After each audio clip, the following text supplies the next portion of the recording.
Hi everyone, welcome to Lisa's Stamp Studio. My name is Lisa Curcio. I'm here today to teach you a card using a brand new stamp set from the upcoming occasions catalog called Forever Lovely. The great thing about this card is there are coordinating framelits and additional pieces to make some beautiful greenery for this card as well.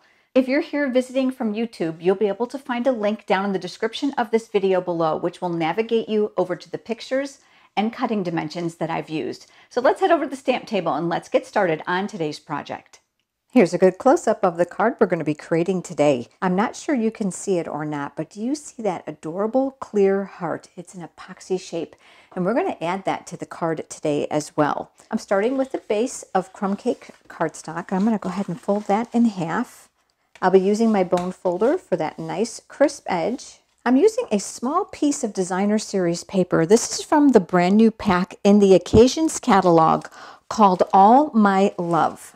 If you don't already have a Stampin' Up! Demonstrator and you're interested in receiving a copy of the brand new occasions catalog that starts on January 3rd or the annual catalog, just leave me a comment below. I'd be happy to send it to you.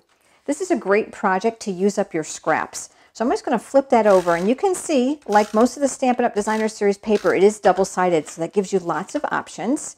And then I'll adhere that to a piece of Lovely Lipstick cardstock. That's just the coordinating color to this Designer Series paper. That's going to get mounted here in the center of our card base. I'm going to change up the greeting a little bit for today's card because I want to show you the versatility of this stamp set. So I'm going to move this up just a little bit higher than my original sample to make room for a little bit larger greeting. Now mount that here. I've cut a strip of the soft seafoam cardstock, a real pretty light green, and I'm going to use another image from that stamp set. I want to give you a quick look at this set. It's called Forever Lovely. The flowers in here are absolutely beautiful, and you'll find that this image of the leaves and the foliage fits perfectly around this image here with the photopolymer stamps. So I've got the small leaves here, and we're going to be using the flowers. And here I want to point out the different greetings that are available. So we've got Happy Valentine's Day and My Love as well, but the rest of these are suitable for all year round. I'll be using the coordinating soft seafoam ink, and I'll be inking that up. And I'm going to stamp a little bit of a border on this piece of paper, and I'm just going to alternate back and forth with this image, connecting the ends, going all the way across the paper. I'm going to set that aside, and I'm going to bring in a scrap piece of Whisper White cardstock, and I'm going to stamp 2 more of these. This stamp set has a coordinating framelit set that's going to make die cutting super easy, and the great part about it is there are actually 2 dies, so you can actually stamp and die cut these both at the same time. If you're going to do that, and I just realized after I did that, stamp them far enough apart so you can leave room for the die itself. I'm switching over to the Lovely Lipstick, which is that red we just used, and I'm going to stamp this beautiful flower. Now you're going to notice there's 2 black dots here, and I'm going to point out to you why I did that. There's a coordinating set of framelits called the Lovely Flowers Edgelits. Now you can buy the stamp set and the framelits separately, or you can buy them together. If you purchase them together as a bundle, you will have a 10% savings. There's a die that cuts out this flower. And I had a hard time trying to figure out which way it went. So I thought, you know what, let's make this easy on myself. I grabbed a black Sharpie marker, and on the back side of the flower, I made 2 dots, and then I mounted it. Once I figured out where it's going to be aligned, I made the same 2 dots on the framelit so that when it comes time to die cut it, it's going to make it so much easier. I'll show you what I mean in just a minute, but let's stamp the image first. I know I don't want it too dark because I want my flowers to look a little bit more muted. So I'm going to ink this up, and then I'm going to stamp it off here on my scratch paper, and I'm going to stamp 1 flower here, and I'm going to do the same thing. Isn't that image beautiful? And I'm going to stamp the other image here. I'm just going to create a second one because I'm not real crazy about that one. That's the great thing about working on scrap cardstock. So if you don't get just the right image that you want, I want the lines on the inside a little bit more crisp. I just didn't press hard enough.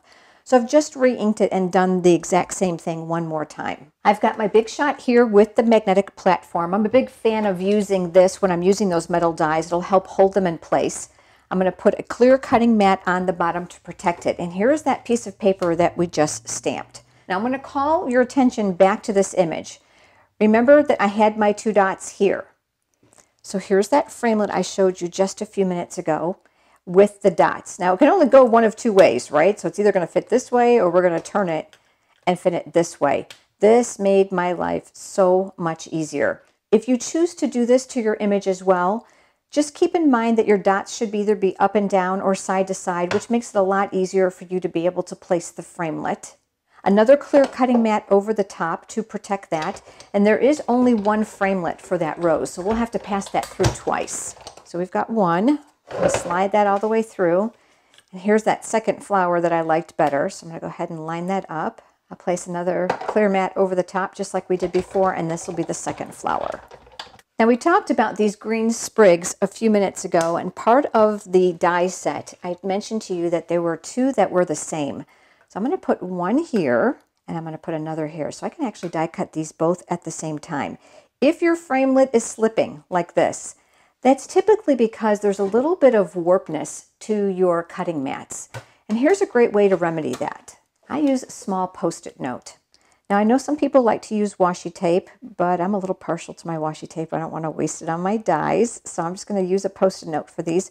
Once I have them lined up, I'm going to anchor the sticky part right over the die, and I'll do the same with this one, and then the clear cutting mat will go over the top. With those small framelits, it's not uncommon that you might have to tack them down a little bit, especially if you're going to die cut more than one.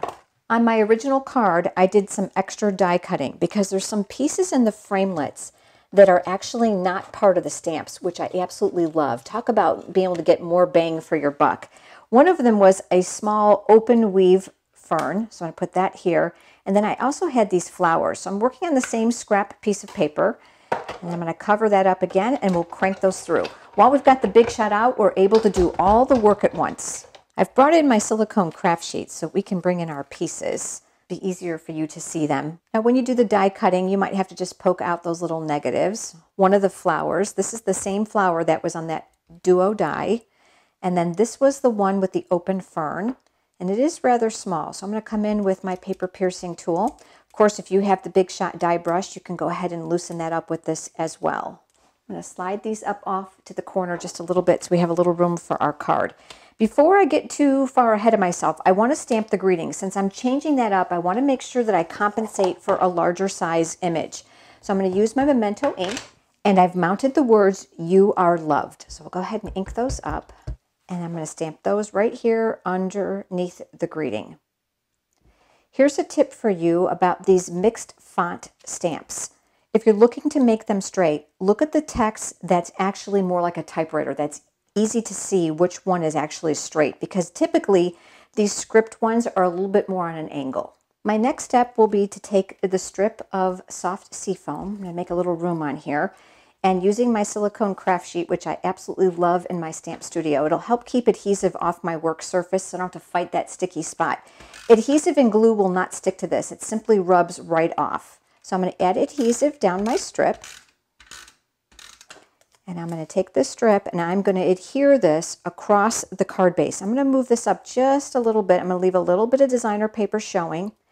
And then I'm going to work across the card. Now I can't do anything straight, so I absolutely love the grid sheets because I can follow a line or in between the lines very easily to ensure that it's straight. Do you see how this is a little bit long? I actually cut it that way on purpose because I don't know about you, but if you've ever cut your layering pieces to go edge to edge, sometimes they're just a hair short, and that really is irritating. So what I do is I cut it long on purpose.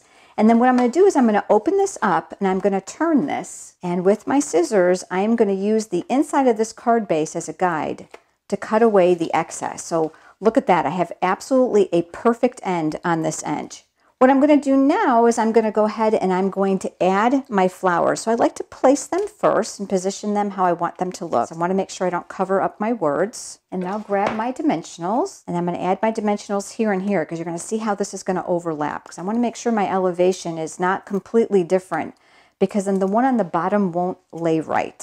So I'm going to lay this one here, and then I'm going to flip this over. And keep in mind, I'm going to put this one up underneath here. So I'm going to put my dimensionals here and here. That's going to be kind of important too when we go to put in our pieces that we die cut here. So I'm tucking this underneath. And then I've got my other flower here. And now we've got our die cut pieces. Because they're so small, I prefer to use liquid glue for these. So I'm going to open up the cap, and I'm actually going to get the glue started up here in the corner. I always like to make sure that I've got it flowing so I don't get a big clump of glue on my project where I don't want it. So I'm going to add a little bit of glue here. I'm going to take my pickup tool. I'm going to turn this other one over. I'm going to use that tip to spread that out a little bit. That's a little bit more than I need. The glue is very strong. Picking that up with my pickup tool.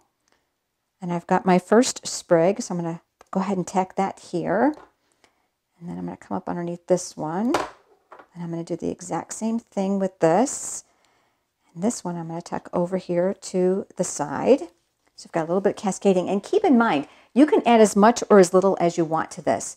So I have these other die cut pieces, and I'm going to add them as well. But because I have a long stem, and I know I've got some dimensionals here, I'm just going to get an idea on gauging on space if it's going to fit before I start sticking it in there. So I'm going to add a little bit of glue here, and here, and here. You don't have to cover the whole thing. Like I said, this glue is very strong. So I've got one here. And then I'm going to take one other, and I think I want this one to go in here, so it's going to fit. I always like to check, because if I have to trim the paper on the edge of the stem, I can certainly do that before I get started. And then that is going to go underneath here. And then we've got that one last fern. And I'm going to check as well. I think I want this one here. Yep, it's going to fit. So I'm going to work a little bit of glue here at the edge of the stem. I'm going to drag that a little bit along the way. And then I'll pick that up. And we'll put that up underneath here.